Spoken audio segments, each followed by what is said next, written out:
Tangled in the weeds she lay, mangled and helpless as the sun above her head, pelting her body, the red-hot liquid oozing from the mark, torn right through her shirt to her abdomen. It had been him, the mask, of course, the same who had taken young sweet April, Ben, and Kathy too. He let them suffer, cutting them deep enough, but shallow so they would slowly bleed it out, but not die right away. It was awful, him and his shiny pocket knife as he lured the young teens to him.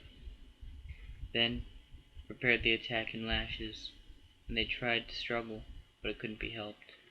A curious, bright girl against a cold-hearted killer. And someone else today. It would be the day he watched from the shadows, his face blank, white, expressionless, into a crouch as he simply adjusted his tie with a long, slender limb.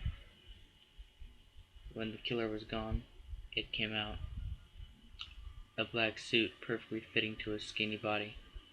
Kneeling near the teen without eyes, he still saw her wither, choked upon her own suffering and pain, unable to mutter a word or even a screech.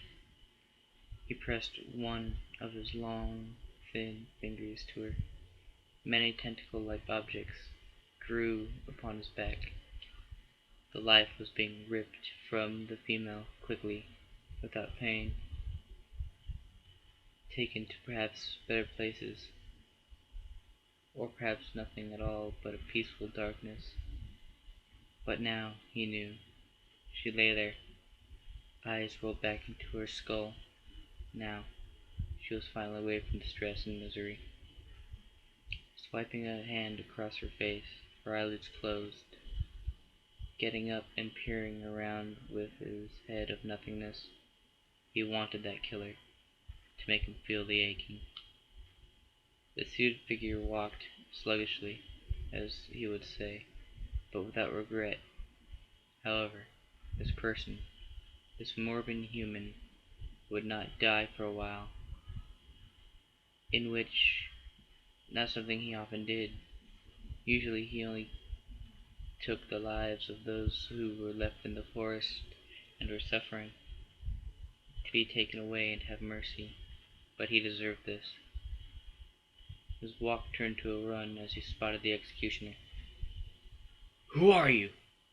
The muscular man growled, his rage pounding in his voice, drawing the knife towards the suited figure, although his pupils small, as if fear had begun to flow through his veins as well. The weaponless thing said nothing, however, waltzed to the life-taker, his tentacles wiggling from his back. "Stop! I'll stab you!" He crept closer, just as the criminal stepped back. A twig sprung to life. The trees grew faces. A thick mist formed around the battle. Vines wrapped around the man, ripping at his jeans as they dug deep into his legs, the blood squirting onto the now wilting grass. "What the hell?" He was interrupted. The skinny thing wrapping a hand around his throat, clutching as hard as he could, bursting the windpipe. "Tempus mori," the creature said gently, pressing the mask-like head against the slayer's. "Et meum osculum mortis." The voice was deep, sending a shiver down the killer's spine.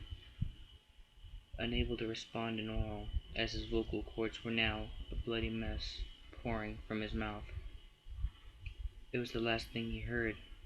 Slashes deep in his abdomen, tangled in the weeds, mangled and helpless. The slender man stood there, watching, as the man was now the one to suffer, to cry red tears, to be locked away as nobody could help. He had his own game now, planted onto his body. The suited figure disappeared into the shadows, as the deaths of the young ones would now fade away from his deed.